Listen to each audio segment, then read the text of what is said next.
عندما يكسرنا الغياب ويؤلمنا الحنين وهم عنا ساهون، فهل نحن مخطئون؟ لما الغياب كده تحس فيه شرخ كده جواكي، وانا نفسي في كذا وهم مش، دي حاجه عاطفيه صرف، انا صح؟ اقول لك على حاجه. اتفضلي. عارفه العلاقات اللي بتبقى مقفوله بباب حديد وقفلها ضايع. مم. عارفه الاتنين اللي بعد ما سابوا بعض لسه بيحنوا لبعض، بس سكه رجوعهم مسدوده بحجر كبير. اهو في علاقات كده ما ينفعش لا تكمل ولا تستمر ولا ينفع معاها صبر. ليه؟ لان بيحكمها التعلق. لما يبقى شخص بيحب واحد وبيتعلق بيه والتاني مش حاسس بيه، وانت عمال تتألم وغيابه يألمك، يبقى ده ايه؟ ده تعلق مرضي. تمام.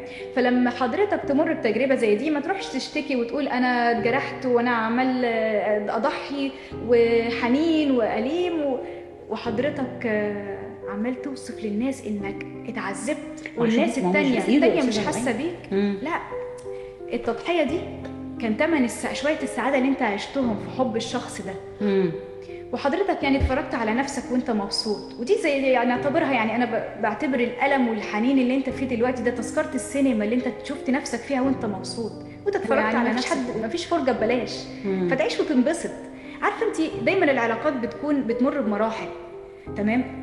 في لهفه بدايات، في شوق، في بعد كده في اضطرابات، في هبوط وصعود. العلاقات السويه فيها المر والحلو، لكن العلاقات غير السويه اللي فيها المرار والسواد المستمر. نعم. تمام. ولازم نكون يعني فاهمين وعارفين كويس جدا ان مركب حياتنا عمرها ما هتمشي كده بسلام وهاديه.